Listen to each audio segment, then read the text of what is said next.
Paul-François Fournier, bonjour. Bonjour. Alors vous avez fait Polytechnique, vous avez fait Télécom ParisTech quand même. Ça et nous, vous êtes... ça nous rajeunit pas. Pourquoi ça existe encore Polytechnique. Ouais. Vous êtes directeur exécutif, directeur d'innovation à BPI France depuis une douzaine d'années. Donc BPI France, c'est une institution publique, c'est ça? BPI France, c'est un objet un peu particulier parce que c'est à la fois une banque privée, à statut privé, qui gère à peu près 60 milliards de ses fonds propres, on va y revenir, mais c'est une banque privée qui a un actionnaire particulier, deux actionnaires particuliers, l'État et la Caisse des dépôts. Et donc cet actionnaire privé, évidemment, a un regard particulier sur cet outil, cette banque qui finance les entreprises. Alors justement, quel est le rôle vraiment de la BPI? Le rôle de la BPI, c'est... dans l'économie française, quoi. Ouais, le rôle de la BPI, c'est au fond d'avoir un outil qui rassemble justement tous les outils du financement, de prêts, de l'investissement direct, indirect, de l'accompagnement, pour servir en 360 l'entrepreneur.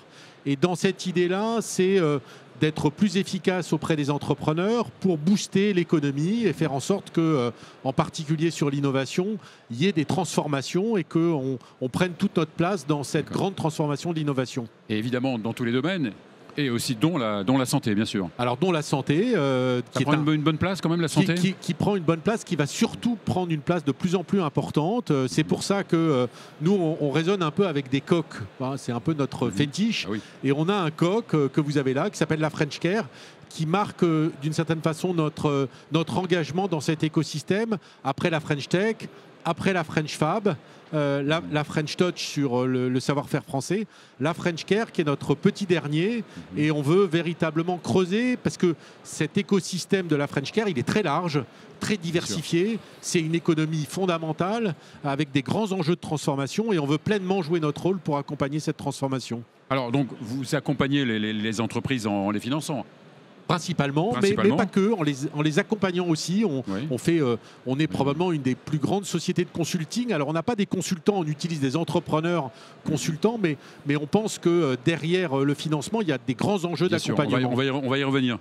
Donc, est-ce qu'il y a une différence entre eux? Parce que vous faites des prêts, vous faites des avances, vous avez des subventions, des investissements en capital. C'est quoi la différence? La différence principale dans ces outils entre guillemets de financement, c'est que vous avez d'un côté ce qu'on appelle le financement, où on va mettre les prêts, les subventions, les avances remboursables ou les garanties qu'on fait aux banques.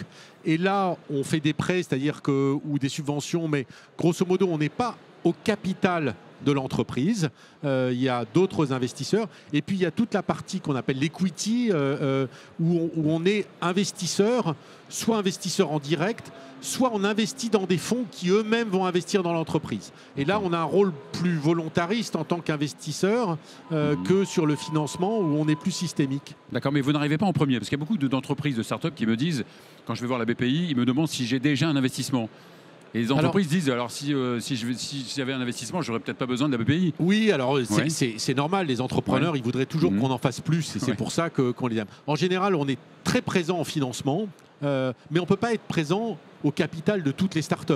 D'abord parce qu'on n'a pas les moyens humains. Et encore moins être majoritaire. Et encore moins être majoritaire. Je crois que ce n'est pas sain en réalité. C'est pour ça que le gros de nos investissements, si on parle de cette partie, c'est ce qu'on appelle dans le fonds de fonds. L'année dernière, on a mis 300 millions d'euros dans des fonds d'investissement qui vont eux-mêmes investir en France dans les startups. Et donc, voilà. Et le direct pour nous est une part importante. Mais encore une fois, on est toujours quasiment présent en financement. Il y a un moment, il faut que le privé prenne le relais. On n'est pas dans une économie dirigée, on est dans une économie où petit à petit, notre enjeu, c'est de créer les conditions pour que l'argent privé prenne le relais et fasse grandir ces entreprises. Alors, on a souvent dit, depuis un bout de temps, que en France, on était bon pour l'amorçage d'une entreprise et on était un petit peu moins bon pour la suite, pour le développement et notamment le développement international. Est-ce que c'est vrai? C'est toujours vrai? Oui, c'est vrai. Après, c'est un peu, vous savez, comme on court toujours après la prochaine... le prochain pompon, d'une certaine façon. En fait, on a beaucoup progressé, mais évidemment, on est parti très en retard par rapport aux États-Unis il y a 20 ans, et donc on continue à rattraper notre retard, qui est effectivement plus précisément dans les grosses levées. Alors, Si je prends par rapport aux 10 dernières années, on a beaucoup progressé. La taille moyenne des fonds dans lesquels on investissait il y a 10 ans, c'était 80 millions d'euros. C'est presque 300 millions d'euros. Ah oui. Mais il faudrait qu'on soit à 600 ou 1 milliard. Donc on a fait du chemin, mais il faut qu'on continue à accélérer. Notre principal problème, entre guillemets, question, c'est comment on attire plus d'argent privé. Je crois qu'on a trouvé la martingale pour créer des entreprises, pour les faire grandir jusqu'à une certaine taille. Le sujet, c'est qu'encore une fois, on revient, l'État ne peut pas tout faire. À un moment, il faut que l'argent privé prenne le relais. Et on est dans ce passage-là. C'est ce que dit le rapport Draghi, qui dit qu'il faut arriver à drainer plus de fonds privés sur ces thèses-là, plutôt que sur des thèses plus classiques qui sont aujourd'hui là où l'argent privé est massivement investi. Et au niveau européen ? Je pense que le débat est le même. J'étais la semaine dernière à Bruxelles. La bonne nouvelle, c'est qu'on se comprend tous. La bonne nouvelle, c'est que l'écosystème européen se structure. C'est que chaque pays est en train de mettre en place une stratégie d'innovation offensive. Et en même temps, les challenges sont les mêmes, qui est ce sujet de l'argent privé. C'est ce que dit encore une fois le rapport Draghi. C'est ce que dit la Commission européenne. Bon, voilà, ça ne veut pas dire que les problèmes sont résolus. La question est en tout cas partagée, largement débattue. Et moi, je suis assez confiant. Évidemment que du coup, on trouve des solutions dans les années à venir. Donc, vous financez des boîtes. Donc, ces boîtes-là, évidemment, elles recherchent de l'argent. Donc, elles vous sollicitent, c'est ça ? Alors, elles nous sollicitent. Ou alors, est-ce que vous scannez aussi ça ? Vous avez un département qui va scanner, qui va regarder ce qui se passe ? On fait les deux, mais la réalité, c'est que en fait, les entrepreneurs viennent nous voir ou on les voit, on fait beaucoup d'événements, il y a beaucoup d'événements au travers de notre réseau. On a 50 implantations régionales avec 150 chargés d'affaires qui font ce premier travail de mise en relation, d'accompagnement aussi, parce que de temps en temps, le projet il n'est pas mûr, on leur dit retravaillez un peu, on va vous financer quand vous aurez retravaillé un peu ça. Donc il y a un comité de sélection, il y a des critères pour... C'est évidemment, c'est notre métier de sélectionner, mais petit à petit, encore une fois, on s'appuie aussi sur le regard des autres, des fonds d'investissement, pour éviter d'être tout seul. Donc au début, on est assez volontariste, et puis petit, c'est la sélectivité, et on le fait avec l'écosystème des fonds privés qu'on pousse aussi pour nous aider à avoir un regard diversifié et s'assurer que d'autres gens vont prendre demain le relais, ce qui est quand même l'objectif. Alors, évidemment, on est à Santexpo. Est-ce que le financement il est différent dans une entreprise de santé que dans les autres domaines ? Oui, il y a des réglementations, c'est plus sensible, il est différent pour deux raisons. D'abord, historiquement, dans les biotech, qui étaient c'est quand même des entreprises qui ne font pas de chiffre d'affaires pendant très très longtemps et qui ont besoin de capitaux. C'est les premières deep tech qu'on commence à pousser maintenant dans tous les secteurs. Mais là, il faut parfois des centaines de millions d'euros pour arriver avant d'avoir un produit en tant que tel. Donc ça, c'est très particulier, très spécifique. Et puis la deuxième il y a une inertie, vous voulez dire qu'il y a une inertie, évidemment, c'est normal. Vu les délais de sortie, savez, phase 1, phase 2, phase 3, d'abord c'est très sélectif. Et pour faire une phase 3, on parle plutôt de centaines de millions d'euros que de millions. Et à cette époque-là, on n'est pas sûr qu'il y ait un produit qui sorte. Donc il y a encore un niveau de risque élevé pour des montants très, très importants. Ça, c'est une première spécificité. La deuxième, c'est effectivement le cadre réglementaire, y compris maintenant sur la santé numérique, qui est à la fois une protection qu'on a, mais qui est aussi très particulier pour bien comprendre dans quel cadre réglementaire et dans quel cadre on va pouvoir financer et potentiellement demain se faire rembourser. Oui, donc c'est un écosystème particulier avec ses règles, qui est en plein mouvement et bouleversement avec le digital, mais qui est en même temps passionnant. Justement, quand on parle d'innovation, on parle de transformation numérique. C'est ça que vous accompagnez, que vous soutenez, oui. Beaucoup, pas que, mais beaucoup. Je crois qu'il y a 3 axes. On continue dans les biotech. Il y a quand même des choses passionnantes qui se passent aujourd'hui dans plein de domaines. Le cancer, il y a des nouvelles molécules qui arrivent. Il y a ensuite la bioproduction. On voit que ça devient un enjeu et comment on arrive à faire de la bioproduction en France de façon plus systémique. Et puis le troisième enjeu, c'est la révolution digitale, qui est en fait la révolution de l'IA et qui va toucher tous les domaines. Depuis la prévention, depuis l'amélioration du parcours de soins, depuis la recherche de nouvelles molécules. Au fond, l'IA transversalise toute la santé, est une énorme opportunité de réinventer pour préserver notre modèle et faire mieux. Oui, on sait que l'intelligence artificielle, elle est dans tous les domaines, mais en santé, franchement, c'est une véritable révolution. Il y a donc un plan industriel sur la santé. Il y a un plan industriel qui est incarné par ce coq autour de ces 3 axes. Il y a le plan France 2030 qui donne des moyens considérables parce que derrière, c'est des moyens sur ces 3 grands sujets et qui permettent d'accélérer la transformation sur les biotech, la bioproduction et l'intelligence artificielle dans la santé. Donc on a des moyens.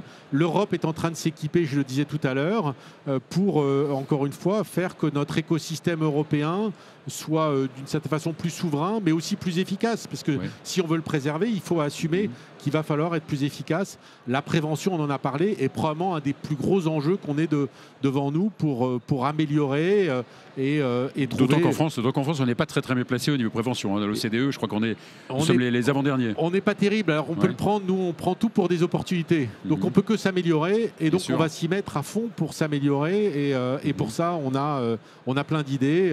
Et d'ailleurs, je suis quand même très frappé inversement par, j'allais dire, l'énergie du monde médical pour se transformer aussi. Je pense c'est incroyable. Je suis fasciné de voir que les médecins sont aussi devenus des entrepreneurs dans l'âme d'une certaine façon, pas toujours pour notre entreprise, mais dans cette logique de transformation, d'amélioration.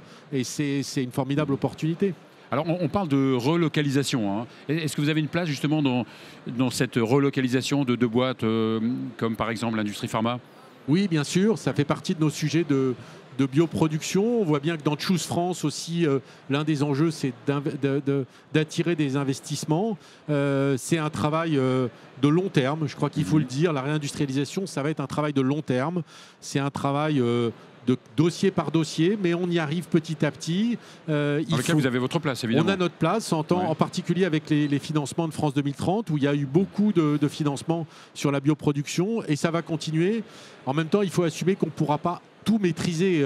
On va pas basculer d'un monde où tout était externalisé. Donc il faut bien choisir les sujets. Et là-dessus, il y a un gros travail avec le ministère de la Santé, avec les différents acteurs pour essayer de trouver les projets qui font le plus de sens. Mais les choses bougent là aussi. Alors vous disiez au début que vous ne faisiez pas que financer. Alors on ne fait pas que financer parce que on croit que avoir de l'argent c'est bien, c'est indispensable, mais bien l'utiliser c'est encore beaucoup mieux. Et dans ces domaines de l'innovation, mais pas que, on voit bien que le principal sujet que partagent avec nous les entrepreneurs, c'est leur solitude au fond. Ils sont au four et au moulin, et c'est la même chose pour un patron de PME, c'est la même chose pour un patron de start-up dans la santé, c'est la même chose pour un patron d'ETI familial. Ils nous disent, nous, on a d'énormes challenges de changement, d'écosystème, de technologie. Et on se sent seul, en fait. On est des petites organisations. Et donc, on a mis en place un gros chantier autour de l'accompagnement. Je vous disais, on est probablement la première usine d'accompagnement et de consulting pour les PME et pour les startups, parce que on pense qu'il faut partager le savoir, capitaliser un écosystème, c'est du savoir qui est partagé rapidement, et on veut participer de ça. Donc on n'a pas les consultants chez nous parce que c'est pas ça. Et les consultants, c'est d'ailleurs externalisé. C'est des gens qui sont indépendants, qui ont en général une expérience entrepreneuriale, parce que on voit bien qu'un patron de PME ou un patron de start-up, il aime bien parler avec quelqu'un qui a vécu la même chose que lui. Un consultant en cravate qu'on peut voir dans un certain nombre de domaines, c'est pas son truc, c'est pas son modèle. Lui, il veut voir quelqu'un qui a vécu la même vie que lui. Et donc, on fait travailler tous ces entrepreneurs, tous ces cadres d'entreprise qui ont eu une grosse expérience en disant partagez votre expérience, aidez-le à prendre du recul. Et c'est incroyable le retour des entrepreneurs sur ce sujet. Donc on continue. C'est pour nous un axe très important. Pour finir, vous avez des exemples de super réussites? On a bien sûr... Ils sont devenus des licornes, par exemple, ou... des très belles. Il y en a plein. Vous avez à la fois... Des très belles boîtes comme Hawking, Akemia, qui arrivent sur ces sujets de la santé dans l'IA de demain. Vous avez des partenariats qui se montent avec Mistral demain dans tous les sujets de santé. Vous avez des très belles ETI qui ont réussi leur transformation. En fait, il y en a plein. On n'en parle effectivement pas assez. Et donc, c'est un de nos sujets de les révéler petit à petit pour montrer que, en fait, on peut y arriver. Je n'ai pas cité Doctolib, qui est quand même Ah une oui. fierté, française Ouais. qui est en train de se déployer en Europe. Honnêtement, moi je suis content d'avoir Doctolib français plutôt que Google qui était un peu ce qui Bien serait sûr. passé il y a 10 ans si on n'avait pas réussi à Vous avoir ce attendiez un premier tel succès? Vous attendiez un tel succès? Écoutez, on est actionnaire, donc on y croyait. Vous y croyez, ouais. On y croyait. Mais oui, c'est une énorme opportunité. Et il y en a l'IFEN que vous connaissez dans la digitalisation des hôpitaux. On a maintenant des outils de transformation digitale en France qui d'ailleurs rayonnent en Europe et qui permettent de faire quand même une digue avec ces acteurs américains qui, honnêtement, il y a 10 ans, considéraient que la santé mondiale, elle serait managée depuis Cupertino ou San Francisco. Non, c'est managé depuis Paris pour l'Europe, pour l'Allemagne, pour l'Italie, pour l'Espagne. Moi, je suis fier, je suis content. Eh bien, merci beaucoup pour ce que vous faites pour nos entreprises en santé. Merci Paul-François Fournier. Merci beaucoup, merci.